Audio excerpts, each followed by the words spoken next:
Hey everyone, this is Living for the Weeknight, and on today's episode I have a very special guest. I am with Jay Carter. So a lot of you in the audience will know who she is, but for those who don't, Jay Carter is a music artist who is a DJ, a producer, runs a record label, also hosts a radio show on Rinse FM at Mondays from 6 till 7 p.m.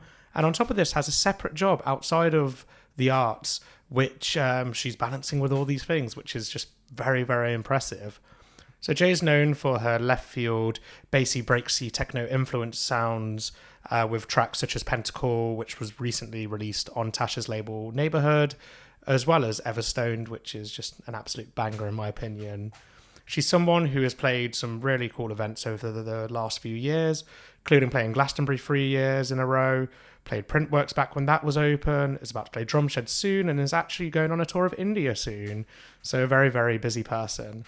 You're going to notice that this episode, well, you'll only notice if you're a watcher, but you're going to notice that this episode was actually recorded in the studio for the first time rather than online. So if this is something you want to see more of, please let me know. If you're new here, thank you so much. Really appreciate you coming to listen. Hate to ask, but you know, that algorithm thing, it would help the algorithm if you could give a follow and a rating, and I'd really appreciate it. And to all my existing listeners, thank you so much for all the continued support over the last year and a half now. Really means the world to me, and yeah, just thank you. But yeah, everyone, enjoy the episode.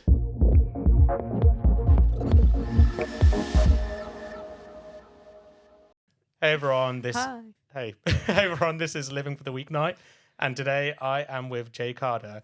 Jay Carter is someone who needs absolutely no introduction. Having said that, introduce yourself, Jay. Who are you? Well, I'm probably the worst person to introduce myself. No, I am a DJ, producer, broadcaster, living in London. Record label owner. Oh yeah, thank you. See, I told you I was the worst. Yeah. I run a label called Urbium Records, and I make music, which I've released on a few different labels, including Tasha's Neighborhood, we were just talking about. Shout out to Tasha. Big shout out to Tasha. And yeah, occasionally put on parties, play parties, I'm kind of working my way into Europe. Nice, which is actually where we met. It is. I thought for ages that you lived in Berlin. And then I was like, how are you always in the UK? Don't worry, everyone thinks I live in Berlin. Even you. Even me. I mean, I'm still there somewhere. My brain, my body, my mind. No, my body's here actually. The body's here being unwell. Unwell. Always unwell. Don't go to Dalston Superstore, guys. But yeah, we actually met in Berlin, which is now in like May, which is a long time ago. Because I went to Berlin for my birthday. And then I love the collective Femme-Based Mafia. Like, I followed them for a while. The DJs on that collective are really good. They're so good. Really good selection as well. Like, I remember one of the first mixes I listened to them was by Marie Midori. Yeah, I love Marie. Oh, great person. Great person. Just great DJ, all of the above. Yeah, and she played a track by The Source, which is like a drum and bass trio with like DLR, Hydro, and Total Science. To dig out that stuff, you gotta know your drum and bass very well. Sick. Yeah, so I was Rate that. Yeah. And before I turn this into a drum and bass podcast, that's how we met. I actually went to go see Jay Carter play at Fitzroy. Yeah, for Femme-Based Mafia. And yeah, and here we are now. Here we are today. Doing a live podcast. Doing my first live podcast. Ooh. It's nice, isn't it? Yeah, it is nice. It's a good studio. Good lighting. It's all working. We've bumped into each other quite a lot, though, since Waterworks last week. Waterworks, North London Dub Club. Yes. Yeah. Anything with bass, basically. Anything, yeah, exactly. Like, bass, it just speaks to my soul. It's same. It's like someone asked me the other day, is like, is there any house you like? I was like, is there any with bass and a breakbeat? Yeah. Yeah. Yeah. Well, I started off playing house. I've always liked bass, but house, I ended up part of a collective called Four to the Floor, and we put on parties for dancers. We put like talcum powder on the floor and stuff, and they would I don't know the moves they were doing. I spent about 2 weeks trying to learn. I was like, it's not for me. No. But it was a great intro into the industry, and then gradually started playing or moving more towards the kind of sounds I wanted to play. So the answer is yes, there is house with bass and breakbeats in it. good. But Yeah. But was that your introduction into music then? pretty much. Well, actually, the OG introduction was through radio. I've been kind of a bit like you, been listening, and I used to listen to a lot of drum and bass. Well, more jungle actually than drum and bass for me personally. But I used to listen to all of it, but I'd never kind of thought, oh God, I could do music. Yeah. But then got a job in radio at Virgin Radio as a producer and loved it, and then was like, I want to be a presenter, which is kind of an unspoken thing in radio. If you go on one side, you're not allowed to switch to the other side. People they look down on it. Yeah. Which is weird, but whatever. But anyway, I did that. I switched to being a presenter, and I went on to Soho Radio where I could play music that I wanted to play. Yeah, didn't have to kind of fall to like some sort of program. No. Virgin Radio was not my kind of music, really. No. Just lots of Red Hot Chili Peppers and Kasabian. So, I can get behind it, but not for me. Not for you. Never dropped a Kasabian track in your sets? Not yet, and probably never. I used to like Kasabian. I went to see them when I was a kid. Yeah. Like, I rated them, but not in a DJ set now. No. Well, one day. One day. Maybe. But so you started off in radio. Before that, were you DJing before? Did you know anything about music? How? No, just collected music. Just bought tracks and squirreled them on iTunes or whatever because I liked them. Nice. Listened to mixes. Always used to listen to Benji B. La la la. Went out, obviously. Of course. But I never mixed until I got my own show on Soho Radio and was like, I want this to sound nice. Because I was just like playing a track and then it finishing and then I was playing another track and I was like, there's better ways of doing this. I actually used to do that. I had a radio show at university. Did you? It was called Prees with Preet. I love that. Did you talk about biscuits a lot? No, I had a 7 till 9 slot and it was uni days, so Friday people used to go out after. Oh, so you zhuzh them up? Yeah, I used to play a mix of very bad EDM. Oh my God. Talking like Swedish House Mafia. That's what the students want though. Yeah, but I also did put some drum and bass in there. Drum and bass I wouldn't play. What a surprise. Yeah, but drum and bass I wouldn't play anymore. However, I actually looked through my first radio show the other day. There was one track where I was like, I'm proud I played this. Nice. It was a Calax. Was it by The Source? It wasn't by The Source. They didn't exist then. Oh, really? Nah, when did they get together? Okay, that's for a different podcast. Yeah. But anyway, okay, so you did radio and you learned to mix. And then did you just start getting gigs? And so that's how I met the house crew. Because they gave me a radio show at 2 a.m, which was quite late, obviously, for someone that has a full-time job. Yeah. But they had a radio show before me and I'd go in and like produce theirs so that I could then have my own afterwards. And they taught me to mix. And then I actually ended up renting a room from one of them, Kengo. And we bought decks together and then they ran their own nights, club nights, these ones with the dancers.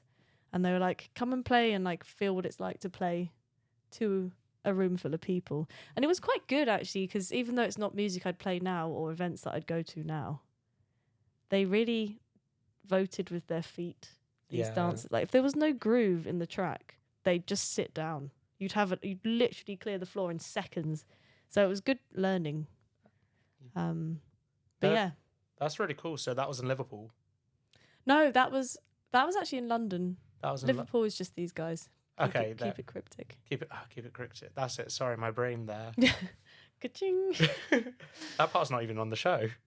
Oh no, it's not. Oh, the t-shirt is the t-shirt is from. Oh, people can't see t-shirts on podcasts either. Anyway, moving on. Okay, so that came next. You had your first gig in that aspect. And how did you make the move into like, because you were doing radio before, how did you make the move into doing music full time? I kind of still haven't made that move. Because you are still doing radio, or you're Rinse FM. I am still doing radio, yeah. Every Monday, I do Rinse 6 to 7. I did Soho for years, and then gradually moved up, kind of upgraded my 2 a.m. slot, and then I got given like a 10 p.m. on Friday, which was kind of similar to your radio slot, where it was just like people are probably going out. So. Yeah. And then that's where I got to invite, like I first met Breaker because I invited him on the show and he came on. And great DJ and producer. Amazing. And it's so nice to connect with people that way. Yeah. So yeah, I did that for years. And then a friend who worked at Rinse was like, I see what you're doing on Soho Radio, which is more of a kind of rocky station. Yeah. So come to Rinse and do it here, which is great, and I love it. I think I've been on the station for 3 years now. Nice. So you had Rinse, and you're still doing that. When was your first, let's call it, I don't know, official gig? Oh, I don't know. When was my first official gig? Because I did all these gigs with this crew. Yeah. For years, actually. When was your first without them? When did you feel like it was Jay Carter getting that out there in the world, booked by different people, doing different sorts of nights? Do you know what? It was probably, I mean, I did lots of events with collectives and things. Yeah. It was probably the most memorable, like, Jay Carter gig was post-lockdown, the first gig back at Loco Club. And I was booked. Loco in Bristol? Yeah. Yeah, and that was wild, because do you remember what it was like when everyone was just losing their shit? Yeah, I remember going to a sit-down rave. Yeah.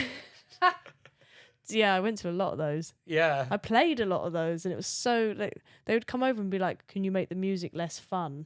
I was like, what? People are dancing too much. Yeah, even if people stood up, they'd be told to sit down. Yeah. It's so stupid.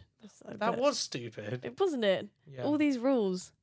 But anyway, I guess that's quite a memorable one. There's been a lot post-lockdown where it felt like it kind of took a step up, which is interesting because you're like, how? But I did a few live streams and things like that. Like on lockdown. Twitch? Just on, we tried everything. Do you remember? Everyone was doing like Facebook Live, a few on Twitch. Yeah. Where else? Instagram Live. Instagram Live. Yeah. Facebook Live. That's a throwback. Isn't it? Isn't it? Yeah. I feel like you don't see anything on Facebook Live anymore. No, unless you're my mum. Yeah. She's on Facebook a lot. Yeah, my parents are. It's why I don't post my podcast on Facebook. They don't know it exists.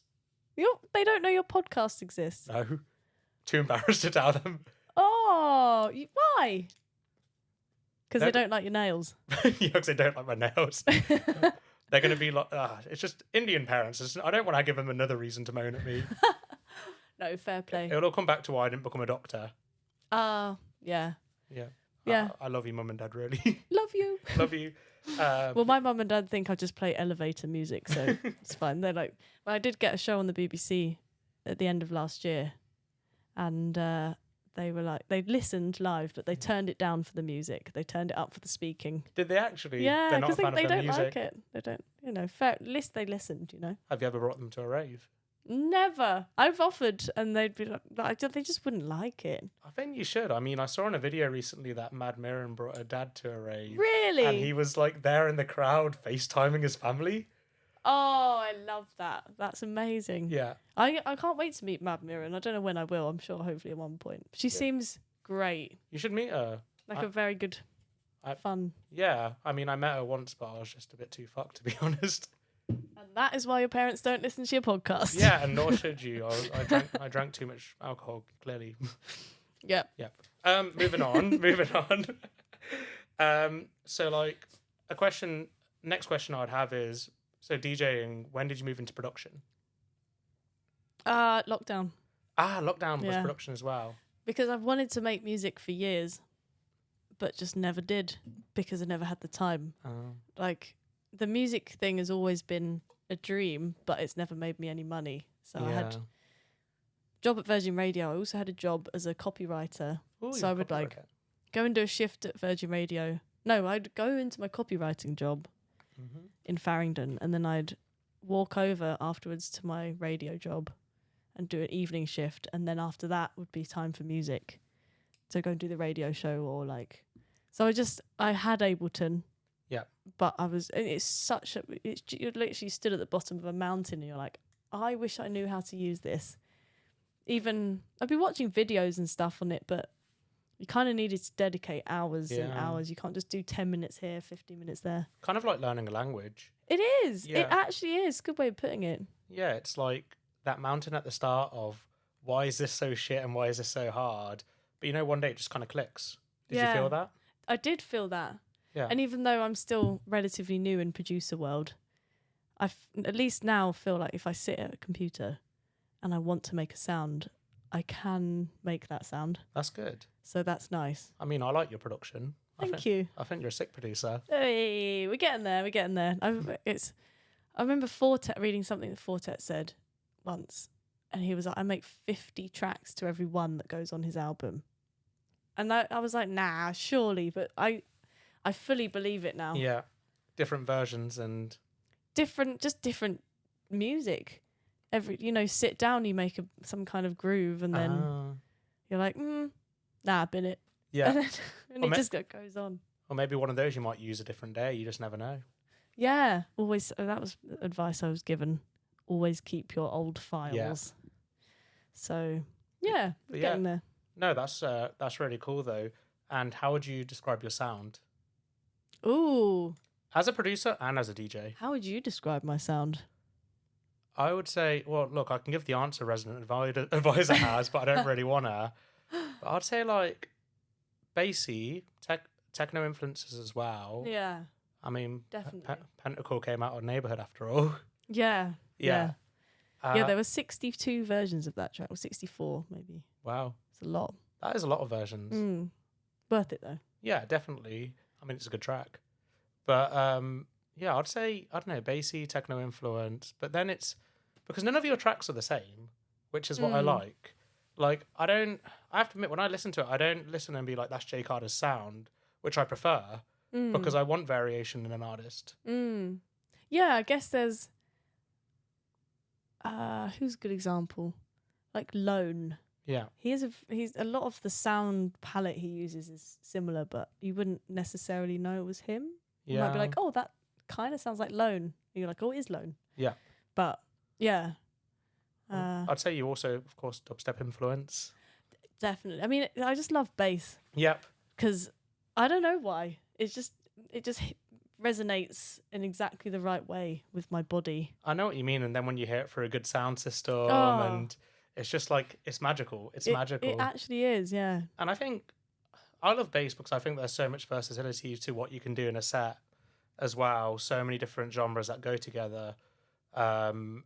And yeah, it's because you get some genres where people are like, I'm just going to play this one genre and mix it, which is fine. Like those sets are really good as well. But I like that in one set you can play dubstep, you can play garage, you can play some jungle as well. You can play some techno as well. It just keeps you interested. It does, right? yeah. I'd get bored if I was playing the same.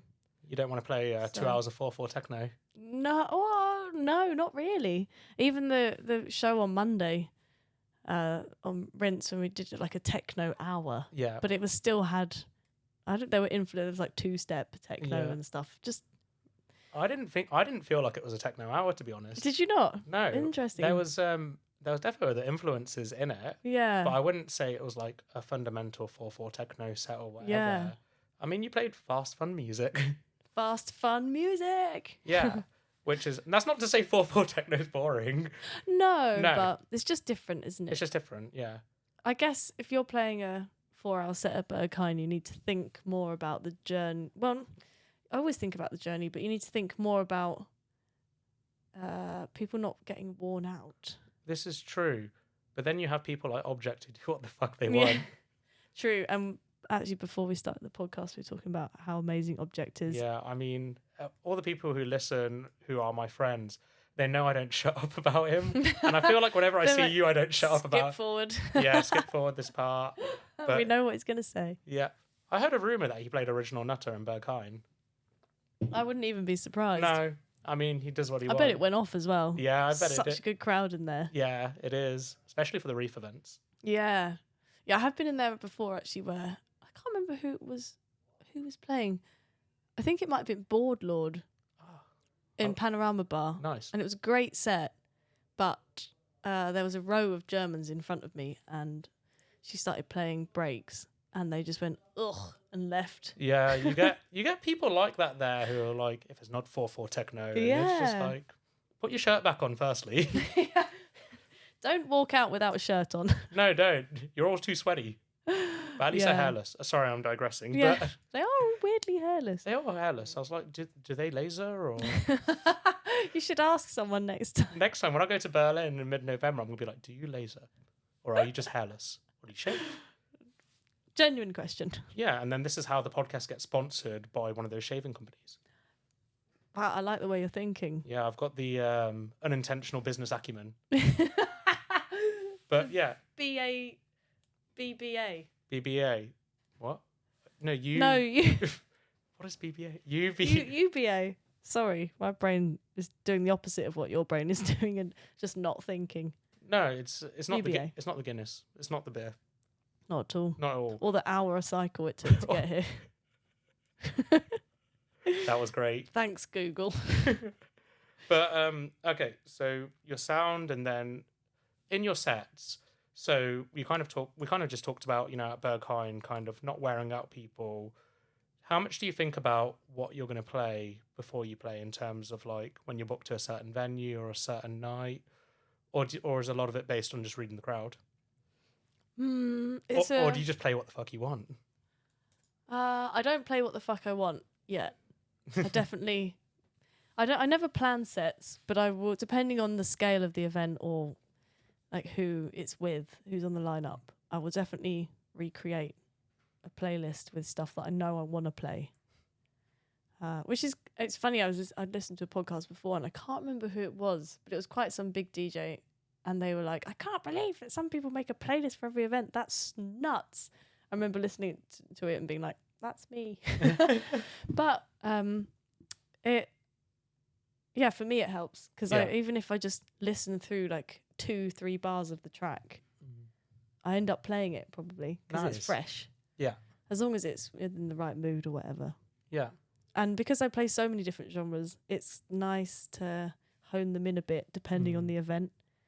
And if it's a closing set, I'll probably end up on jungle. Yeah, I feel that. Do you ever try pushing the crowd? Kind of like, say you're playing an event where you think they might not be into dubstep, for example, but you're just trying to ease it in and just see what you can do. Yeah. I definitely probably sometimes take too many risks. I remember being at the first cause, and normally the crowd there's pretty open. And I was playing a set that, everyone was kind of rolling. It was really going really well. And then I was like, I'm going to shove some dubstep in and see how it goes down. And these 3 girls in the front row went, oh, for fuck's sake, and walked off. And I was like, I guess that's not going to vibe then. Palate cleanser. Yeah, there you go. There you go. Nice to try. I'm glad I tried. Yeah, it is. It's I kind of love it when I see someone pushing it though. Like recently at Unfold Mia Coden played. Oh, love her. And she went back to back with Voice Drone, and I saw her just trying to push him out of techno a bit, and I was like, I'm enjoying this a lot. Yeah. Did he crumble? He did at the end. Nice. He played a dubstep track. Amazing. Yeah. Oh, I'd love to have seen that. It was great. Oh, she's great. She also does social media so well. And her production's amazing. Yeah. Ticks all the boxes. Big up, Sancha. Big up, big up. Big up, big up. Before this becomes into a talk about our favourite DJs podcast, you are the guest today, and you're the star of the show. And before you're speaking about, doing a lot of things on the go, production, also DJing, also radio, how did you find that balance? Like, what was the impact on your mental health? Did you find you had to find like a certain routine for it? And if it is the case that it just never you never found a routine for it, that's fine, because trust me, I don't have an answer to it. No, it's a tricky one. That I definitely am still searching for my answer. Mm-hmm. I definitely got burnt out before lockdown. It took ages. I didn't realize though. I was like spotty, skinny, had a cough for like a year. Yeah. No energy for anything. And I actually ended up going home for one after the first like 3 months or something of lockdown. I was like, I'm going to move home because I can't afford to keep paying rent in London. And Where's home? it was like just southeast London basically, Okay, but just a bit further out. Yeah. And then I recovered and I was like, wow, okay, this is how I should feel.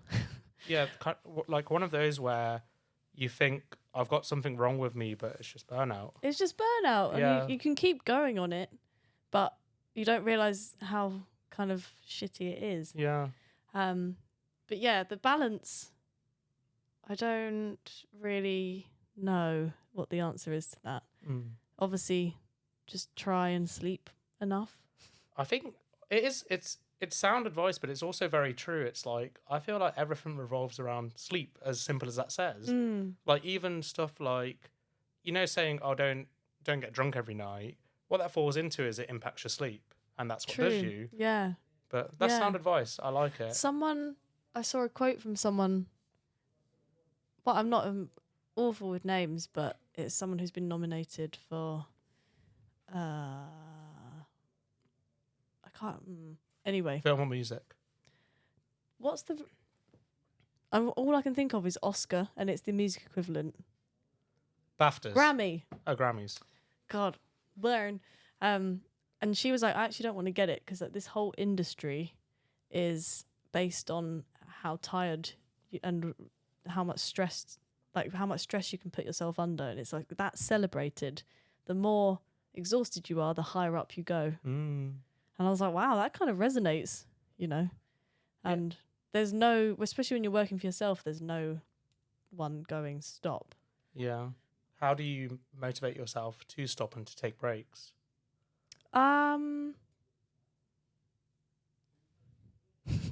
Do I ever stop and take breaks? Yeah. I guess just being a bit more like after lockdown when I realised how good I could feel and how motivated I could feel and like able to learn how to make music and like my brain elasticity is back. Clearly not today, but it was, at points it's there. And I was like, I don't want to get back to where I was before because it's just crap. It is. Do you find, because I find myself, I've burnt out before, I find I can often see the signs it's starting to happen and I know how to rein it in then. Interesting. What are the signs for you? Certain things, like if I go outside and everything feels too loud, the lights feel too bright, I'm getting a bit overwhelmed and sensitive to all these things, that's a sign for me. Interesting. Or if I find myself just getting annoyed at people too easily, if I'm getting frustrated on the tube more than normal, because I don't care how mentally sound you are, everyone's going to get frustrated on the tube. Yeah. But those little kind of things, I can kind of recognise it. I mean, I journal a lot. So that's good. So you can actually keep a track of... I can keep a track, yeah. So, yeah. But do you find if things aren't going so well, you have any like tips for bouncing back or things you might find yourself doing? Apart from sleep. Apart from sleep. Sleep's a big one.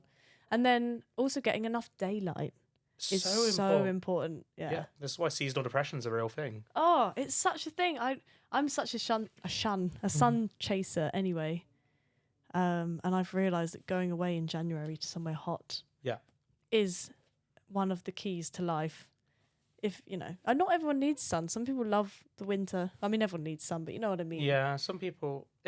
I once got told for winter, try and like think of some positives of it. Like someone told me like, oh, I love the feeling in winter of being like in a heavy blanket with a cup of tea, cozy. Yeah. I was like, that is a good way, but still we need the sun. It's fine until you go and you get out of the blanket. Yeah. Or, you have a nice warm, cozy bath and then you get out of the bath. You're like, oh, I'm freezing again. Yep. But speaking of the industry, though, and kind of like, what you were saying about the Grammy singer, it's in the industry, do you think there could be better mental health support or better kind of, I don't know, support across? Because I'm not too familiar with it, but are there like networks to help with that? Or because I imagine it's quite hard because you're kind of employed by yourself. It's interesting. I think a lot of people that work in music have come to music because they don't necessarily fit in any other industry. Yeah. Not to downplay the fact that they probably love music and, there's a reason they're there, but there's a lot of people I know that couldn't work in another industry. Yeah. There's not much. I mean, there's charities and things, I suppose, and I don't actually know, if I'm honest. I haven't looked into it. Is there a good support network from your peers? Yes, yeah. There's quite a few WhatsApp groups lying around, which are people, if they're all for like female, non-binary, or just people within the industry who are marginalised. There's quite a few of those. Splinter people. Yeah, and that they're really good for. Like, I'm in one that my friend Lily set up, and she was at an event, and she was kind of spoken to and shared it in the group. Basically, was really upset, and a load of other people kind of jumped on, and they were like, "Oh, I've had this experience. And then everyone was just supporting each other. It's like, that's really nice, but it's not in any way an official body. That's literally just a mate who set up a group and adds new people in when they want to join, and kind of loosely monitors it. But I feel like this is how nice collectives kind of start up. Yeah. And collectives who push change. Like, to give another shout out to Fembase Mafia, I feel like they've really pushed change for better Flinter representation in the bass scene in Berlin. Yeah, especially in Berlin, right? Yeah. I feel like over here it's not too bad. No, it's getting better anyway. It's getting better. I mean, 12 years ago, I thought it just used to be like white nerdy dudes going to dubstep events. Kind of was. Yeah, I remember when I started raving, like I used to be like, so many with raves, just the only person of colour there. Really? Yeah, and then it changed over the years, and then after pandemic, it just really changed. Yeah, it's interesting you said that before we started recording, that it's really changed since the pandemic, and it has, thinking about it. Yeah, I think I remember in the pandemic there was more time to reflect, and there was more thought about. Do you remember back in the day where there used to be just DJ lineups and everyone was a man? Yeah. Yeah. I feel like there was thought about that. There was pledges from certain labels to actually put more diversity on the lineup. It still took time, because I remember there was a bit of cop-out from some nights where they'd book 2 female DJs, put them back to back over 45 minutes. Oh. Yep. Yeah. Or, I mean, you still see it occasionally. You'll get, yes, it looks diverse, but anyone that isn't male and white is put as a warm-up. Yeah. At, like, a festival, like a midday slot. Like, realistically, no one's going to see them. Yeah. But in general, mostly it's really good now. It is. I like that Waterworks stage you played on recently. Yeah. And that could be an event itself. Like, yeah, I agree. I spent didn't spend much time at the festival because I couldn't, but I spent most of the time there because the lineup was just amazing. It was like you had your back-to-back with Emma and Yush, then after the glitch where it was like, so before you came, I saw like someone from behind. I thought it was you, it was Emma. Yeah. Yeah. Someone came up to me in a club the other day and they were like, "Oh, you're the Irish girl. I really love what you're doing." And I'm like, "No, that's Emma." And he was like, "No, you're the Irish. We chatted the other week." I was like, "No, that's literally just another version of me, but Irish." You guys do have the same back of head. Exactly the same. Exactly. So interchangeable. And we're quite the same height. You are. Yeah. But yeah, no, that is... But that lineup that day as well was like Mia Coden back to back with Darwin. Sura Singh was there. They had Code 9 on the stage too. Yeah, gutted I missed that. How was it? It was great. It was really funny because Mia Coden and Darwin just played before. And I don't know if Mia Coden made the dub of it. You know the song In the Club by DJ Rashad? Oh, yeah. There's like a remix, and I think Mia Coden made it. Sick. Yeah, and it's really good. It's like a bit of a slower dubby version. Oh, nice. And do you know what Code 9 did when she finished with that? He played I feel like a sped up version of the original. Amazing. He was like, "Oh, you've inspired me." Yeah, and I was just like, I love this right now. Everything that's happening right now, I love. Yeah. Sick. And then Blue Mitsu on after. Yeah, the lineup was stupid good. So good. But before, when you were speaking about Sunshine, it actually got me thinking, you're playing in India, aren't you?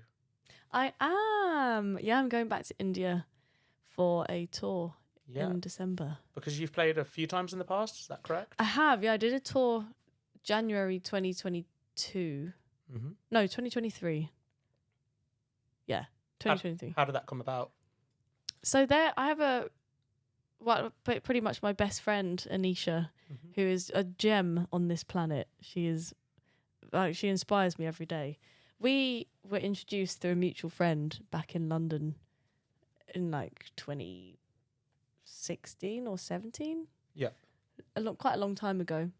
And she wasn't in London. She used to come here she's born and raised in Mumbai, but used to come here every summer to work at festivals, and she came to uni here and stuff. And she had like a day left, whatever year she was here. And my friend was like, "You guys should meet." And I was like, "Oh, I'm doing my radio show, the Soho one." Yeah. And I was like, "I won't be able to meet." And then kind of was like, "Well," I invited her on the show because like, "Be nice to meet you. Do you want to come on my radio show?" Because that's all I. And she was like, "Yeah." And then we just hit it off so hard. We did the 2-hour show and then just stayed in the radio station talking for another 3 hours till like 5 a.m. I love that. Just chatting about music and our lives. The best connection. The best connection. It's always music first, then the lives. Right. Yeah. Start with music, move to life. And then she went back to India and I didn't see her for like another year, but we stayed in touch. And then she was like, do you want to turn this Soho radio show into a collab thing and bring Indian artists onto the UK scene? Awesome. Amazing, because there's so much good music out there and so many good DJs. Mm-hmm. So we've been running that for 5 years now. And then coincidentally, her job is her job that she's created for herself, because she runs her own thing called Wavelength, is to tour DJs. So she was like, "We need to get you over for a tour to like, we bring Indian artists here and then UK artists in India."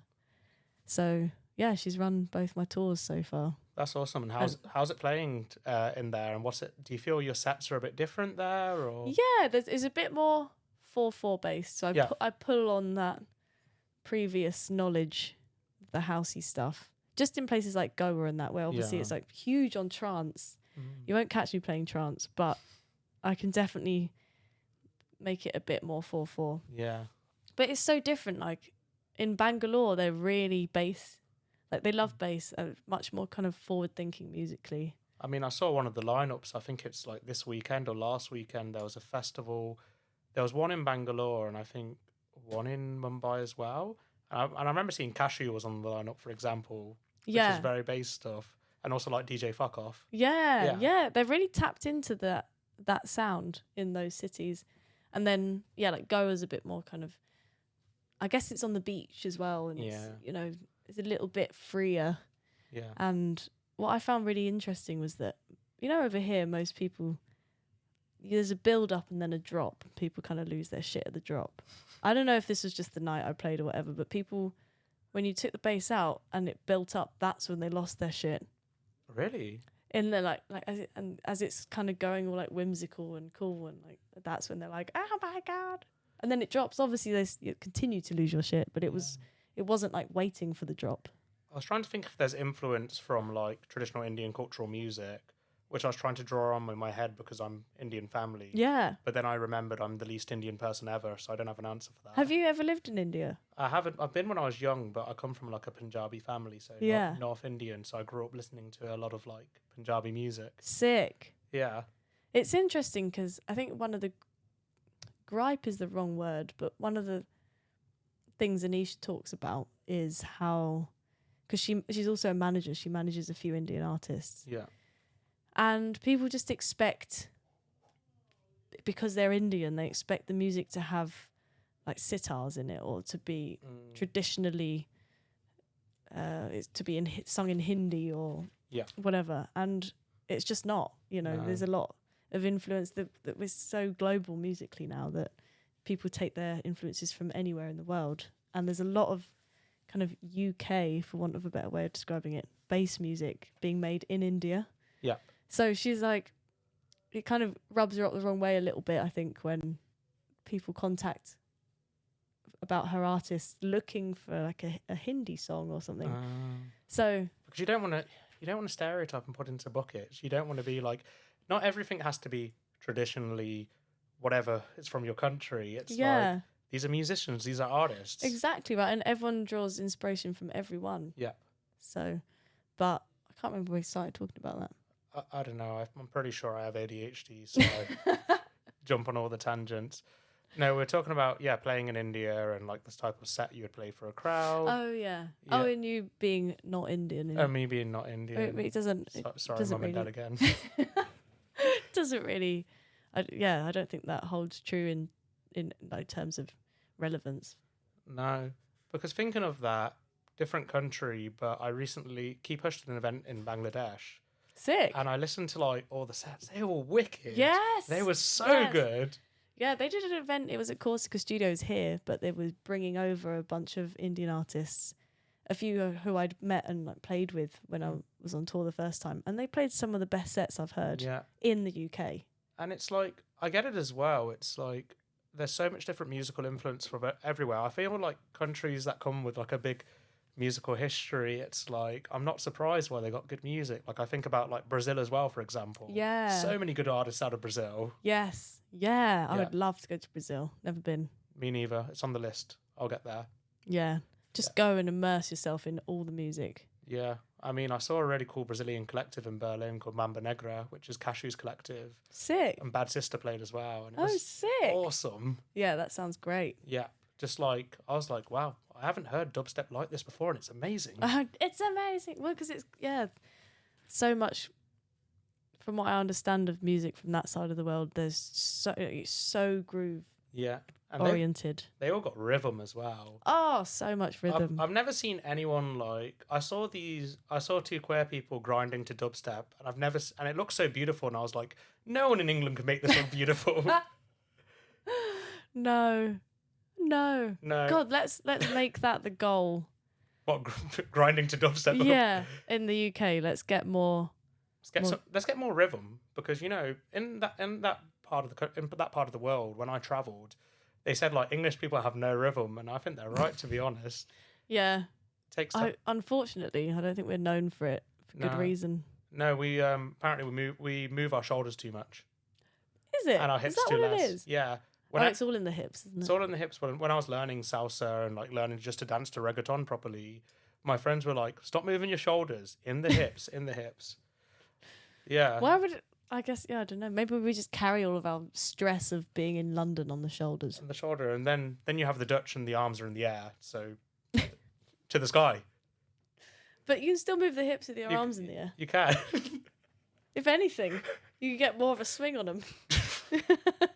Maybe you're inventing a new genre here. A dance genre. Yeah. Of which I hands up, I am no good at dancing. No? I've got rhythm, but that's about it. I can't, confess to being a good dancer. I mean, you look fine when you're moving on the decks, but I've never seen you. That's enough for me. I've never seen you actually dance. No, for good reason. For good reason. What's your dancing saying? I feel like wasn't a good dancer. Then Latin America improved me a lot. I bet, yeah. But I always feel like I must look like an idiot when I'm dancing. But sometimes I get told by people I look quite cute when I dance. Quite cute? Yeah. Oh, what a cute dancer. Yeah, I was like, I'm dancing to dubstep. How do I look cute? And then sometimes I know I look like an idiot, but I'm just letting loose. I'm like, I don't care. I think that's it.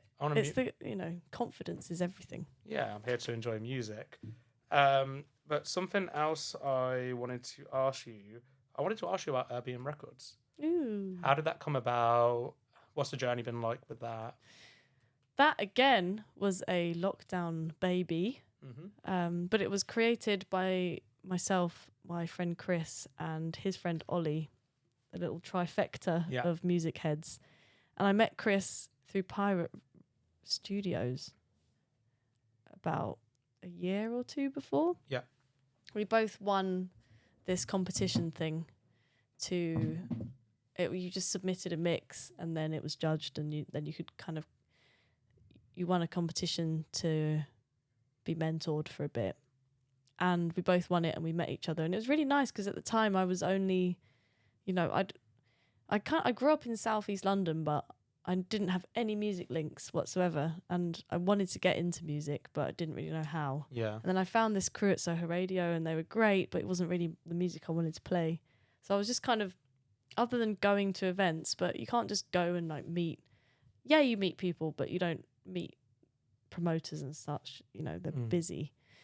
But anyway, I met Chris, and we had exactly the same music taste, and it was a blessing really, because then we started playing gigs together, and then in lockdown, he became a good friend, and you know, you catching up, whatever. And I was like, I've always wanted to start a label, and he was like, I've always wanted to start a label, and my friend Ollie really wants to do visuals for labels. Yeah. So we were like, should we just do it? So we did, and now it's 4 years old. Wow. And we've had 18 releases, I think. Nice. So yeah. Any producers we should look out for who released on the So label? many. It's nice actually. There's a few producers. The last 2 releases, it's been their first release. Oh really? But it like how they've made such amazing music is beyond me for your first release. One of them is Delano. Delano? I'm gonna make a note of that. Delano. I mean, I want production that other people don't know about, so I can be greedy. Yeah, it's such a good. I mean, Mary Ann Hobbs picked it up and played it Oh, sick. on Six Music because it's so good. Delano. I've made a note of that in my actual notebook. Yeah, I'll send you the release. Oh yeah, go for it. And it's just been really nice to kind of push music that we love. Yeah. It started off. I guess the sound's kind of become a bit more honed recently in the last year. It started off just being very open. Like we could release an ambient album, or we could release like this slow, sludgy techno. Yeah. And then we also released like jungle and really fast stuff. That's cool. And also you answered my next question. I was going to ask what sort of stuff are you releasing, but that's really Bit of that's everything. really cool. Kind of reminds me of Neighborhood a little bit. Yeah, no, although Neighborhood is, I'd say it's really rooted in techno. It's rooted in techno, but I guess their nights are diverse. Yes. Maybe not the music. But it's just good music. It is good music. I think it was really interesting. I was in Bristol last weekend, and it was Ollie Nefertiti was playing and doing it all night long. Yeah. And I was in the crowd and I was chatting to some people, and they were like, "You don't get music like this in Bristol at the moment." And I was like, "What do you mean?" And like, you don't get good, well mixed, like energy, like playing with energy, kind of building a set music. And I was like, in Bristol, really? And apparently it's the culture at the moment is just it's just like hard and fast and no real journey. So he was like, you should start putting on events here because they'd probably do really well, even though it feels oversaturated. I agree with that. So I used to live in Bristol for like 5-6 years, and mainly went to D&B events, but I was very selective where I go. Yeah. But I feel like when I'm looking at social media videos for events happening in Bristol at the moment, it feels like, we're in a bit of a TikTok generation of music right now. Yeah. Hard, fast, 60 tracks in 60 minutes. Yeah. Oh my gosh, yeah. I can kind of see that, and I feel like there is such opportunity just for like well done mixing, or even just, a well put together set. It's just, I think you should do it, to be honest. I think people would respond so well to it. Yeah, it's interesting. I just hadn't really considered it. I just always thought, I guess because I only look at events that I'm interested in Bristol, and it's, Batu's putting on a festival, and it's really good stuff. Batu's putting on a festival? Yeah, it's called En Masse. He did it last year. When is that? It's coming up. It hasn't happened yet. Okay, we should go. Yep. I mean, yep. I was planning to go see Batu at Drumsheds this. Oh, sick! Yeah, I think he's on the Created by Bicep lineup. Yeah, sounds like he would be. Yeah. Yeah. Yeah, he's incredible. One of my favourite. I love Batu. He's awesome. Before I start talking about other people, because we've talked about music a lot, and it's like, when people who love music get passionate about it, you want to talk about everything. I was about to mention an event at Fold where I saw Batu and Baracco and Mad Mirren and all that. But you're good at reining yourself in. Yeah, I'm. Baracco's sick as well. Baracco's sick. His production. Baracco also French too. Really? French too. Listen to his production. Oh, sorry. I thought you meant Baracco is French as well. Baracco is French too.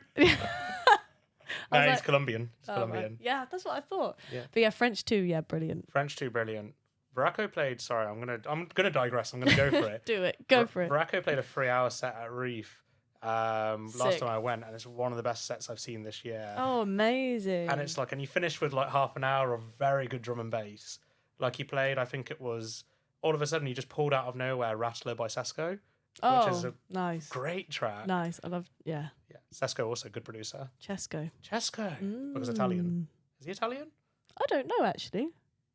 I only say that because I, for years, said it wrong and didn't know how to say it and then was corrected. So now I let other people know. Because who did I say the other day? Oh, I had to ask Darwin. I was like, is your label Species or Spec? I thought it was Spec. Well, so I always thought it was Species. And she was like, it started off as Species. And then everyone started calling it Spec. So now it's Spec. So she just changed it. Just changed it.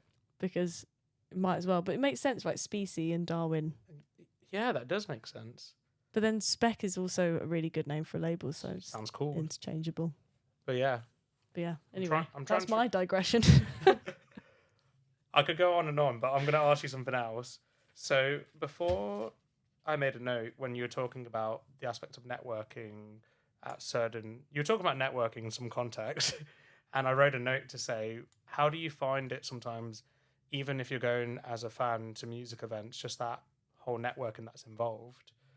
Do you feel like sometimes you can go to music and just dance and enjoy it, or do you feel like there is a lot of talking to other artists, or?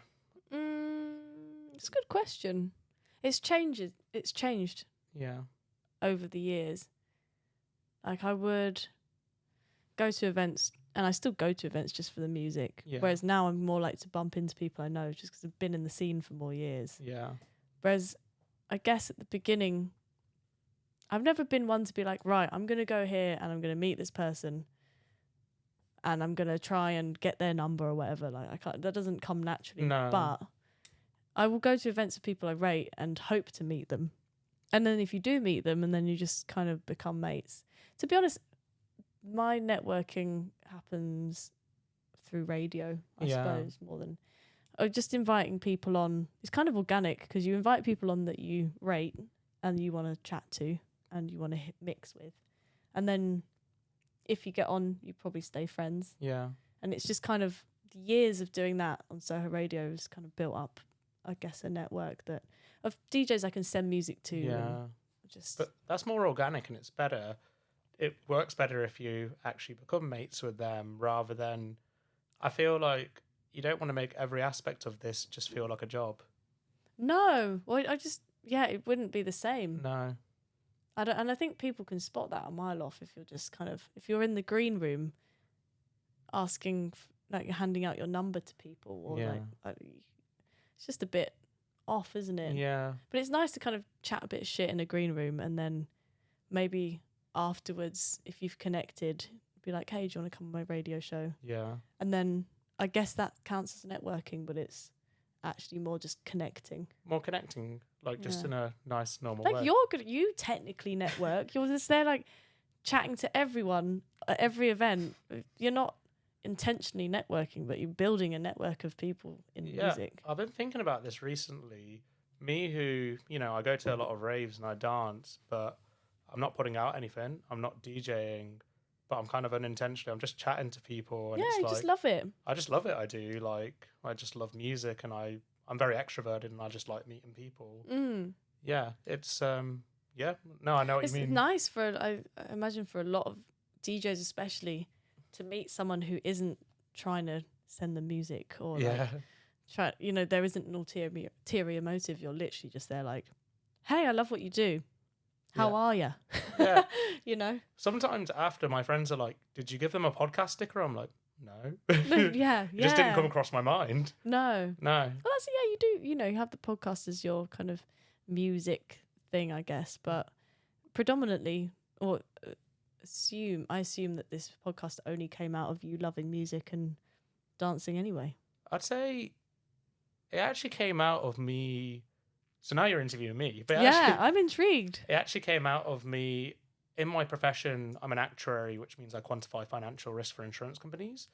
you have That's to a do mouthful. yeah. So I do mathsy nerdy shit, and you have to do a lot of exams while you study, while you work. Sorry, did 4.5 long years of exams while working. Never free time to do anything.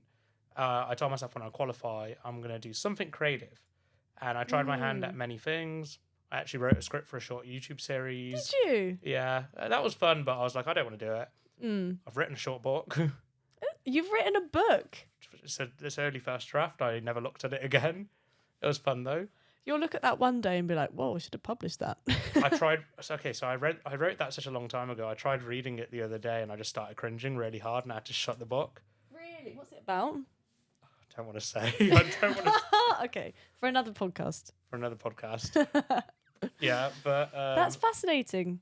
But it kind of came out of that, and like at the time, I was trying to figure out how do I balance, doing stuff, something creative and working, and then I was like, oh, I'll make a podcast out of it, and then naturally because I love music, I'm finding people in music to come on it. But I haven't only had people in music. I had a person who was actually a professional basketball player. Oh, I remember you mentioning this actually. Yeah, fascinating because everyone. I imagine everyone gets to wherever they want to be or are working to where they want to be. Yeah. With a similar mindset. Yeah. But completely different. That's the thing. But yeah, that's kind of how I came about. Interesting. I also wanted to ask you a few more things now. So, excuse me, my handwriting is so terrible. I'm not reading it. I'm reading it. But with Urbium Records, kind of going back to that, what is there any vision you want for the future for that? That is a very good question, and probably one I should have an answer to if I am business minded, but I am not.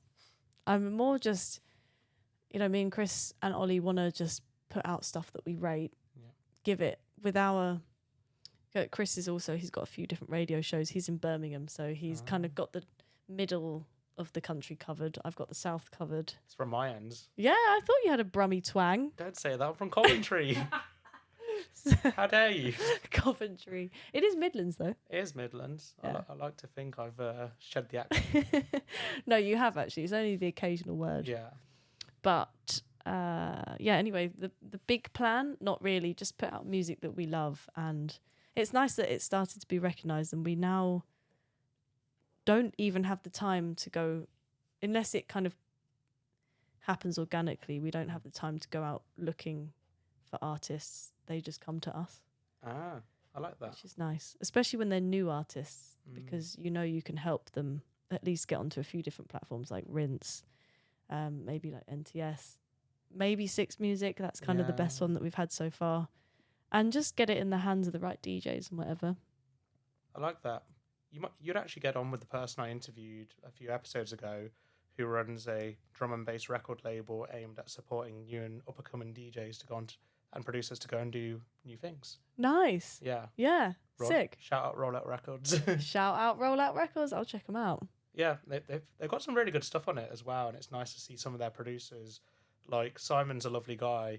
He gets them, helps them on their journey at the start, and then like he's happy for them to go off to bigger labels and put out. Like his aim isn't just to like own them forever. He's like he just wants to help them.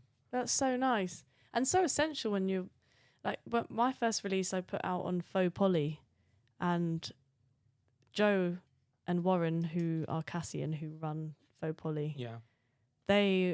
Joe especially was who I was having production lessons with during lockdown. So it was just such a beautiful development because it was their studio I was renting. It was Joe I was having lessons with. And then they were like, well, why don't you put it out on our label? It just makes sense. Yeah. And they were so, so helpful, even down to the silliest things like, how do I submit this for a Spotify playlist and stuff like that, which you just wouldn't even think about doing. And they set up my Bandcamp page and all this stuff. And I was like, I don't know how to do any of this stuff. And now they're showing me or helping me with it. And yeah, and PRS, all the boring admin side. Yeah. But they're so good at all that it was like the perfect way to start with an EP. Ah, I love that. Yeah, shout out Cassian. Shout out. Big fan. Speaking of the future though, What's the future of Jay Carter looking like? Oh, well, my goal, to be honest, has always just been to DJ at weekends, full-time music, like make enough money from DJing to sustain myself. I don't want loads of money. I just want to sustain myself. Yeah. And I live in London, so it does equate to a fair amount to sustain yourself, but you know what I'm saying. Yeah. And then make music in the weeks. Nice. That's really all I want to be doing. I love that. Yeah, and then I'd love to see how far I can take it. I'd love to see the world. Yeah. Seen India, would never have seen India without music. And I went to Canada last year off the back of music. Awesome. So, and you meet, when it's through music as opposed to just traveling, you meet so many more like-minded people, I think. Or at least, you know, it's the same as just going to a rave in a new city and meeting people that... It's always a bit different, isn't it, when you go in a different country to a rave? Like, they're just... I don't know, is it England or is it ourselves that are being different? I don't know. But I feel like there's just something about I don't know, like when I go to raves, for example, in Berlin, or when I went to raves in Bogota or Buenos Aires, just something felt different in the air with how you meet people and speak with them. Yeah, interesting. Yeah. I haven't been to Bogota or Buenos Aires, but I'd love to, because I have heard that musically people are very switched on, and it's a good scene for stuff there. Good places with good sound systems as well. Is it? Yeah. Which is very important. Oh, there's so much out there to be discovered. That was honestly the thing I loved about backpacking the most. The first thing I was doing when I was going to a new city was I was always looking at the music scene first. I was looking at what raves was going on, what's the scene like, what are the venues. And it's actually really cool to travel that way, kind of by like music. Yeah, I've never thought of... I mean, I've not really travelled much outside of the music. I did a classic, went to Thailand for a couple of weeks when I was a kid. Yeah. Not a kid, but, you know, a teenager. And then ran out of money and had to come home. Yeah, classic. just there for... Although the girl that I travelled with met her future partner and they have a kid now. So, you know, that was... Wow, that's... well worth third wheeling, I'd say. Yeah. Bonding over those horrible buckets of alcohol. Yeah. Oh my God, yeah, the buckets on the beach. Oh, they were so bad. Yeah. The buckets. That was well worth 6 months in the co-op to just spend it all on a bucket on the beach. But no, I love that. And do you have any advice to new creators, new DJs, new producers, people who are just starting out?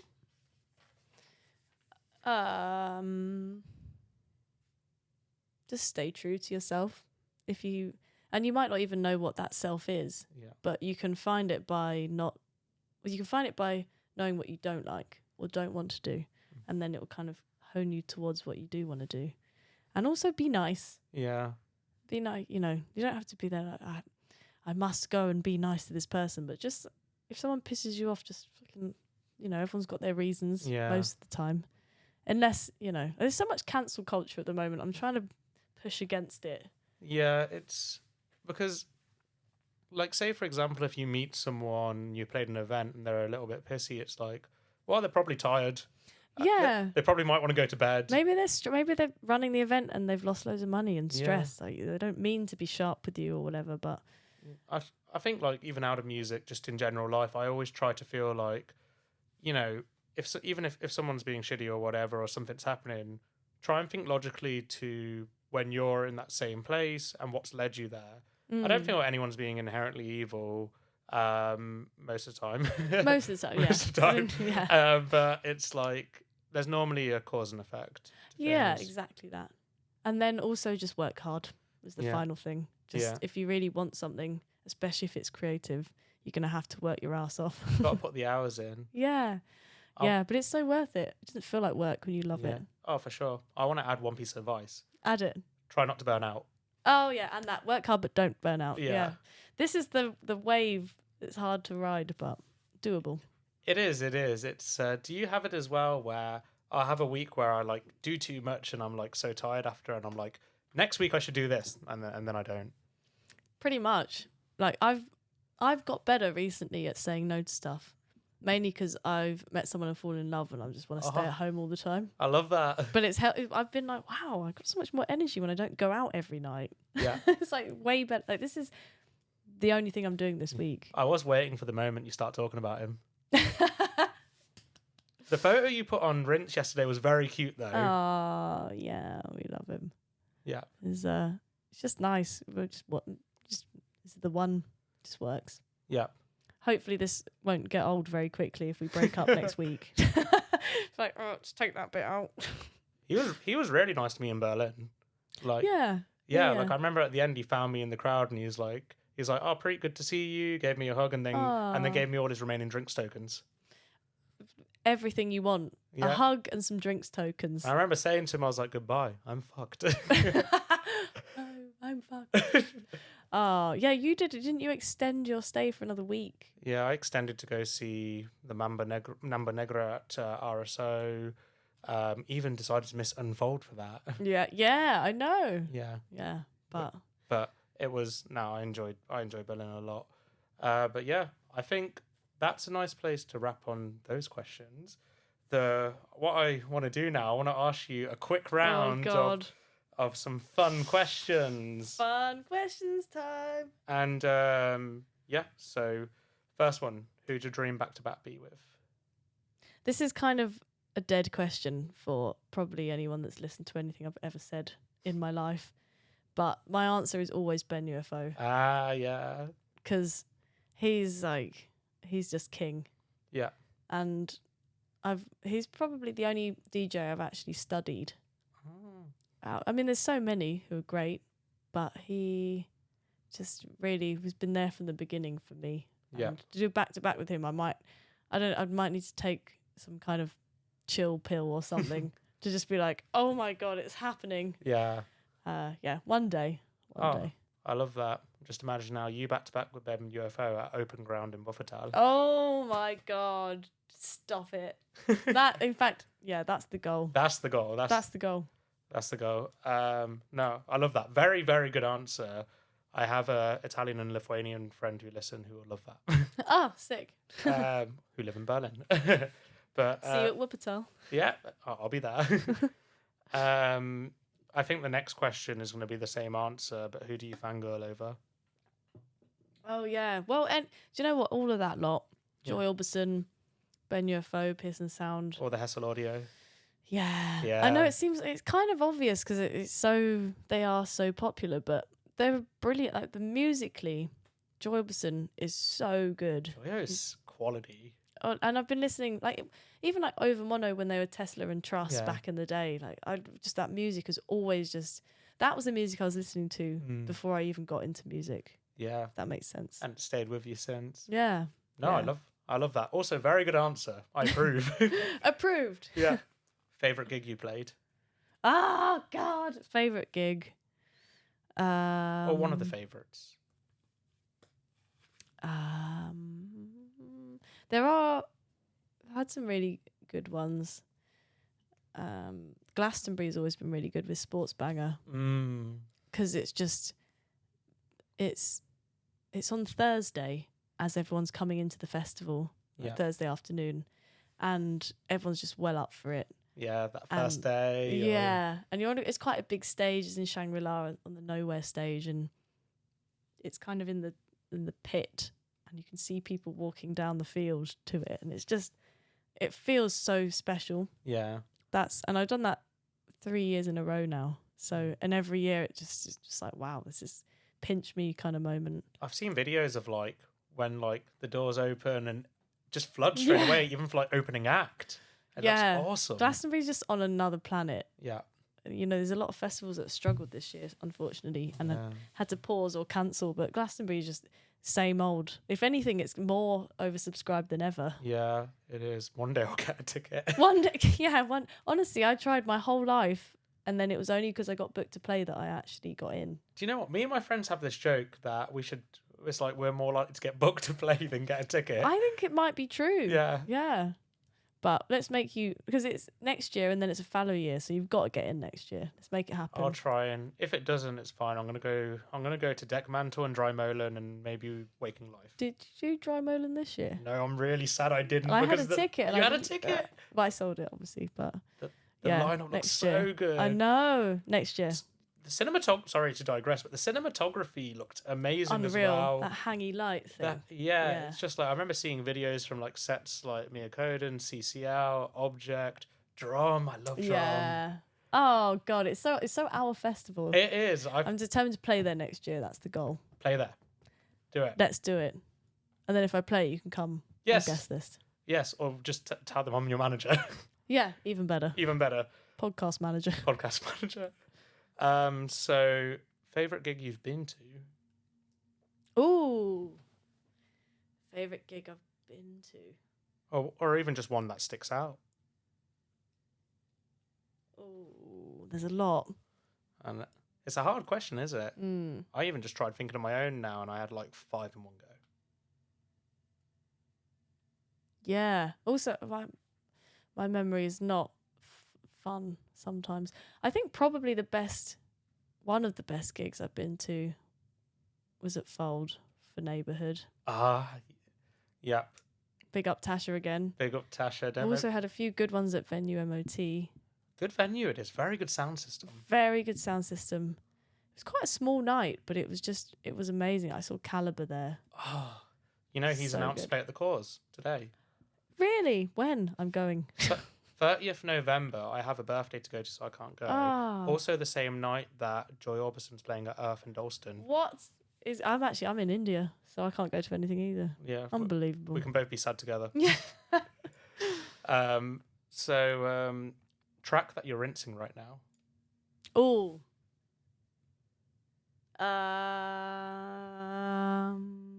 Chrissy, Madam X is putting out an EP. She's made a track with Cartridge called Hoodlum FC. I've heard the track. You've heard it. It's banging, isn't it? I went to NLDC. Done. Isn't it so good? So good. She's great as well. Great person, great DJ, and now great producer. Yeah. Shout out Madam X. Shout out Madam X. Music inspiration growing up. Pink Floyd. Oof. Dark Side of the Moon. Good answer. Yeah, I could sing you every bar of every track. Gonna hold you to that when you're drunk one day. Yeah, there's not many words in it either, so I'm like, nah, nah, nah. Gonna make you go up during someone's set, get the mic. So we're gonna get ready for MCJ Carter. You're gonna sing some Pink Floyd. Yes, just singing Time really badly. Yeah. No, please don't. Love that. Music guilty pleasures. Music guilty pleasures. I like a bit of Outkast. I like singing it really loud. That's not a guilty pleasure. Is it not guilty? I mean, well, the thing is, I loved Outkast growing up. I still think their music they made was just super cool. I don't think. I guess. I took from that things that you'd sing out loud, with no guilt. I took things I meant things you don't want to tell people you like. Oh, okay. Okay, let me change. Things I don't want to tell people that I like. Maybe not say anyone in the same industry. I'm not gonna lie, Coldplay at Glastonbury was actually banging. No. Bad answer. Big X. It was very spectacular. Do you know, me and my friend, when we were at a rave in Berlin, we saw this person not dancing to a really good set. Do you know what we said? We bet this person loves Coldplay. Look, I don't. That's why it's a guilty pleasure. But No, but okay, good answer then. This is now a tick. Okay, you passed that one. You did press me for it. I did that one. This question, I think you're gonna love. You got a track called Ever Stoned. Oh yeah. Who is Ever? So Eva is. Sorry, Eva, not Ever. Eva Crystal Tips is her DJ name. Ooh. She is a disco DJ based in Berlin. Oh, awesome. And we know each other from years ago, years and years. We met in like 2017 or something. And we were being mentored. Do you remember when drinks brands used to do stuff for music? Yes. Smirnoff did this thing that was like equalizing music, and you submitted a mix and then you got a mentor if you were chosen, and we both chose artwork as our mentor and then met each other with him, And then we just really hit it off as well. And she's great. I mean, completely different musically. She's way more disco and I'm obviously bass. But at the time when I was playing a bit more house, we kind of gelled a bit more. And we still talk all the time. And I stay with her when I go to Berlin. And she sent me a voice note one night and she was really high. And she sent me this really like a load of ramble. Yeah. And then at the end was like, oh, sorry if that didn't make any sense. I'm stoned. Sorry, I'm stoned was the words. And I was like, at that time I was leaving the studio, having made most of that track, Eva Stoned, and I was buzzing. And was like, fucking hell, I think I've made a banger. And I think I told her about it. I was like, I think I made a banger. And then she was because it was like 5 a.m. or something. Yeah. And then I was like, that's the drop. Done. I love it. So yeah, it's from a WhatsApp voice note. I love that. That's a nice story. I wish I could have finished there, but I have more questions for you. I'll bring these on fast. I was going to say most lovely person in the industry, but maybe that's not fair to everyone else. Name me someone who's very lovely in the industry. Someone who's very lovely. There are a lot of very lovely people. Yeah. The first person that sprung to mind was Jim on Unit. He's lovely. Saw him in Berlin recently. Yeah? Yeah. Was he lovely? I didn't meet him, but his music was great. His music was lovely. Yeah. Person is lovely. Yeah, he's always just got time and is really good at what he does. And I think he's just a nice guy, isn't he? That's another tick. It's another tick there. Have I worked my way up to an A yet? You're getting close. Beer or cider? Beer. Okay, good, great. Sorry, Bristol. Can't marking that. I used to be big on cider, but did that thing where I drank too much. Now I can't drink it. Never done that, but big up beer. Cool story, bro. Shout out to beers. I have no more words to that. Great. Cool. Tell your cider story again. So next question. So I used to drink cider. Whiskey or vodka? Oh, vodka.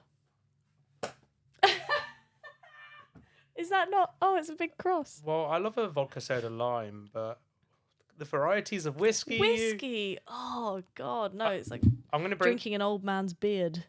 An old man's beard. Yeah. If you liquidized it, drank it straight. I'm gonna at some point get you to change your mind about whiskey. Okay. I'm gonna get you whiskey, which is gonna reevaluate how you thought about whiskey up to this point in your life. Okay. Well, I'll hold you to that, but no rush. Don't hold me to it. Dogs or cats? Dogs. Oh no! God, I'm failing right at the end. I mean, I love them both. This is a subjective question. I would have said both, but yeah. If you did not live in England, where would you live? This is the final question. Probably at this point in my life, Berlin. But before I met Ollie, I was fully convinced I was going to move to India for half of the year and do the warm and then our warm and then the warm, because I've made so many amazing connections over there and could probably sustain a DJ career, I think. Yeah. So yeah, two very different places, but I like those. Would you move to? But I feel like you come on, you've done Bristol, London. I get asked this question every week by someone. Yeah, from Berlin, going, do you want to sublet? Pretty much. Yeah. But I don't know. Maybe one day, if I was reaching further into the arts, yes. For my job now, no. Oh, yeah. It's difficult because I'm actually liking my job at the moment. Good. Yeah. Good. Yeah, it's giving me what I want, which is a good thing. Year by year, though, I'll see how it goes. Yeah, you don't have to plan ahead, really. But I'll just keep going back as soon as I can. Thing is, I mean, it's sorry, planet. I don't want to promote flying, but it's so easy to get there. So cheap. It is. You can promote it because I blame UK Rail for not giving us a cheaper or better alternative. Yeah. Yeah, I got the Eurostar for the first time the other day and it bangs. It's so much better than flying. It's so much better. I just wish it was cheaper. Yeah. Yeah, if you have to book it like a year in advance, then it's affordable. You're like, oh, what are the chances I'll want to be in Brussels this weekend? Yeah, pretty much. But, yeah. But, no, I like that. And, like, Berlin, a lot of opportunity, really good scene, open-minded people. Plays just scare me a little bit, to be honest. Yeah, I do. Yeah, you need balance. Like I feel like you can get consumed. Definitely. Well, it's completely normalised to go out Friday and come back Monday. Yeah, I don't like that. I know. Well, I know you've seen how I go out sometimes, but Yeah. I sleep in between. I eat. Yeah. I like to. I don't really like rolling over, to be honest. No, I don't love it. I want to have energy to dance. I want to remember the sets and. Yeah. Well, I mean, I think they do it well. It's just speed, isn't it? Really, I guess people. Yeah. But I don't really like speed, so. No, I mean, I just yeah. I kind of. Here's the thing. Sometimes I'm like, I wish the UK had a bit more of that culture, but then at the same time, I'm like, no, it kind of really holds my life well together. Raves ending at 7. Yeah, 7's pretty late. Yeah. It's late enough. Or sometimes Fold will close at 10, which is fine. Yeah, and even then you get home and you're like, whoa, I've pushed it. Yeah, pretty much. Time to make pasta, drink a chamomile tea, and stand in the shower. With pasta and tea. Yeah, exactly. People drink beers in the shower. Why can't I drink tea? Yeah. Yeah. Okay, maybe that's a good time to end. It was great having you on. Do you want to shout out any socials, any events you're playing? Or any people? Well, when does this go out? Because I'm... Good question. We can talk about it after. Well, if this goes out in the next 3 weeks, then I'm playing in Bristol. Yeah. On the 12th of October. Definitely come through to Lost Horizon. We might get firmly rooted sound system as well, which would be insane. Nice. And then the 19th of October, I'm doing a headline thing at the Glove That Fits. Yes, I know that. I love the Glove That Fits. I love that club. I used to live opposite it. Did you? Yeah. Wow. Dangerous. Dangerous, yeah. I'll go to that. Yeah, come. Yeah, it'll be really good. Yeah. And you got more? No, you do. You're playing Drum Sheds. I'm playing Drum Sheds, 9th of November. Going back to back with Dusky, which is random, but I'm here for it. I'm like, let's. Random, but I think it's going to be good. I think so. The music they're putting out is extremely good. And it has been over the years. Like they went down quite a kind of tech housey route for a while, but they're definitely not in that sphere at the moment. Yeah. And even when they did do it, can you tell that I don't like tech house? Even when they did do it was really well done. As well. But yeah, I'm excited for that. Love that. But yeah, it was great having you on. Thank you. I really enjoyed this. Times went by fast. I think this is actually going to be my longest episode ever. God, no one's good. If you listen to it on double speed, then I'll speak even faster. Yeah, and me too. I feel we both speak fast as well. Yeah, we do. But no, it was great having you on. Thank you, Preet.